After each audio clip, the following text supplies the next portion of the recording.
tonight. Jā, priecīgi mēs būsim piekdien. Kādā piekdiena?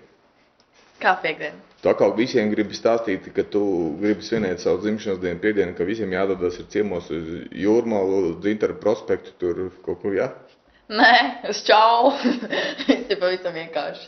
Tu atceries, viens likums ir medijos vienmēr vajag melot. Nevajag nekad stāstīt, kur tādas mājasvietas adresi un kur domā savu dzimšanas dienu svinēt. Savādāk saradīsies pilnīgi visi atnāks. Tāpēc labāk melo Jūrmalā, saka, jeb Doma laukumā tiekamies. Tiekamies Doma laukumā. Savukārt es gribu vēstīt televīzijas skatītājiem par informāciju, ka pakāpina skatā, lai nav sprum no Zandas, nevis tāpēc, ka viņi kļūst vecāki katru gadu. Bet, jā, tas būs. To mēs speciāli tā pieminējam, bet tāpēc, ka jau darbi man ir pārņēmuši, nekādīgi nepietiek laika sēdēt Zandu izklaidēt un arī jūs pierēs priecēt ar savām ziņām, kuras neīpaši adekvāts vienmēr ir.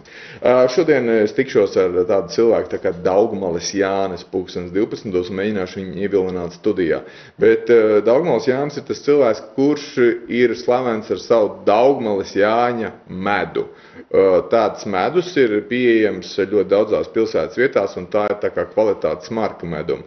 Kāpēc Daugmalis Jānis uzskata, ka viņa medus ir viens no labākajiem Latvijā, to mēs viņam varēsim uzjautāt klātienē. Es ceru, ka viņš ienāks kadrā, mēs parunāsim par to, bet pagaidām es gribētu parunāt par medu kā tādu.